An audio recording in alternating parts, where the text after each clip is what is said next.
안녕하세요. 자, 우리 이번 시간 이제 투자 분석 기법, 기본적 분석 볼게요. 뭐 기본적, 뭐 기술적, 뭐 산업 분석 굉장히 좀 양이 많아요. 그래서 여기 보시면 이 기본적 분석 안에는요, 증권 분석 어떤 기본적인 개념, 체계, 유가증권의 가치 평가, 뭐 재무제표 분석, 주식 투자인데요. 이런 부분들은 계속 내용들이 좀 겹쳐요. 그래서 여러분들 여기서 시험이 안 나오더라도 다른 파트에서 이렇게 시험이 나올 수 있습니다. 볼까요? 자, 기본적 분석 보면 우리가 이제 구분한다면 양적인 분석하고 질적인 분석. 양적인 분석은 이제 숫자로 분석하는 걸 우리가 양적 분석이라고 해요. 그래서 어떤 거냐? 재무제표 중심으로한 계량적인 분석. 이것도 이제 우리가 뒤에서 배울 거예요. 질적인 분석, 퀄리티죠. 이제 숫자로 표현하기 어려운 분석들. 이것도 또 배워요.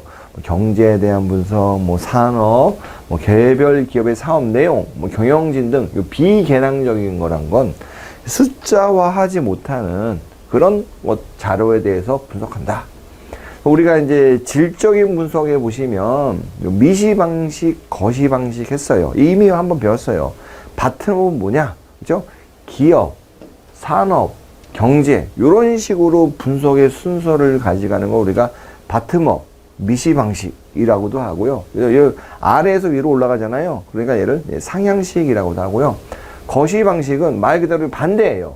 경제, 산업, 기업으로 이걸 우리가 탑다운 방식이라고 하는 이런 게 있어요. 그래서 일반적으로 실제로 우리가 투자할 때 어떤 걸 더 많이 쓰냐면 이 거시 방식을 더 많이 써요. 그래서 예를 들어 어떤 증권에 투자할 것인가 라는 거죠. 뭐 어떤 주식이냐 뭐 채권이냐 뭐 이런 것처럼 혹은 어떤 경제에 투자할 것인가 이런 자산 배분에 대한 의사결정을 하고 그 다음에 어떤 업종에 투자할 것인가 그리고 그 업종에서 어떤 종목을 내가 구체적으로 투자할 것인가 이런 순서대로 이제 분석을 해요. 요 기업 가치는 또 이미 우리가 한번 제가 설명을 드렸어요. 그렇죠? 우리가 말하는 어떤 자산의 수익 가치라는 거는 기억나시나요? 요 수식. 그렇죠? 캐시플로우하고 요런 수식이에요. 즉 뭐냐면 여기서 요 V0에 영향을 미치는 변수는 첫 번째 요 분자에 있는 캐시플로우예요. 분모에 있는 요 K라는 거 이걸 할인율, 뭐 위험, 뭐 기대 수익률, 뭐 요구 수익률 굉장히 동의어들이 많아요. 이거 두 가지인데 이거를 다른 말로 하면 위험이라고 해요.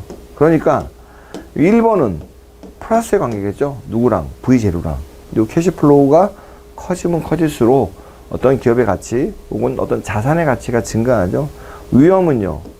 마이너스 관계겠죠. 위험이 크면 클수록 요 분모에 있으니까 요 V0가 떨어지겠죠. 그래서 그렇게 이렇게 요 어떤 기업의 가치라는 건 요 F라는 건요. 우리가 이제 함수를 영어로 function이라고 하거든요. 그래서 어떤 그 함수의 그 약자로 제가 쓴 거예요. 현금 흐름이라는 변수하고 위험이라는 변수에 의해서 결정된다. 현금 흐름하고는 플러스. 그래서 그렇다면 우리가 어떤 기업의 가치를 알려면 현금 흐름도 알아야 되고 위험도 알아야 돼요. 자, 그러면 이 현금 흐름도 전부 다 지금 게 아니에요. 우리가 가치를 평가한다는 건요. 지금 시점에서 과거를 보는 게 아니라요. 미래를 보는 거예요. 미래. 그러니까 미래에 있는 것들만 나의 가치에 영향을 주지 이미 지나간 거는 소용없어요. 그래서 여기 말하는 현금 흐름도요. 어떤 경우의 현금 흐름이냐?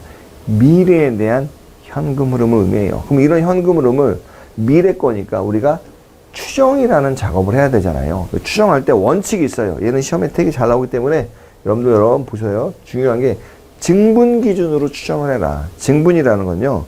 무언가가 있을 때 없을 때 우리가 시험 보면 내가 공부를 하나도 안 하고 시험 봤을 때 난 40점이야. 내가 공부를 얼마큼 하고 봤을 때 나는 75점이야. 그러면은 공부에 따른 내 증분 점수는요. 35점이 증분 점수잖아요. 이 증분이라는 건요. 뭐가 있을 때랑 없을 때 그 차이예요. 그래서 현금 흐름도 기업 가치도 증분 기준으로 해라.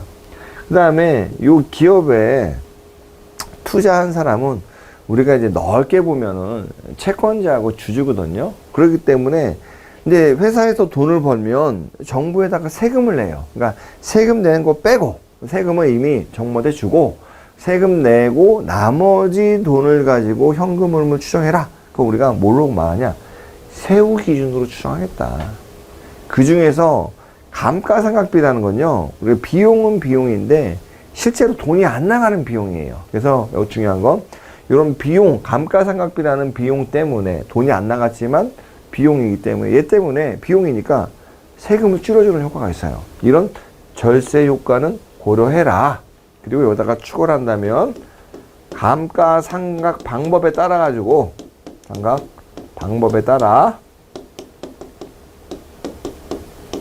현금 흐름을 얘가 약적으로 캐시플로우가 캐시플로우가 변동된다 라고도 봐요. 이것도 지문으로 가끔씩 나와요. 간접적 효과 혹은 부수 효과라고 해요. 뭐냐면 내가 어떤 투자를 해요.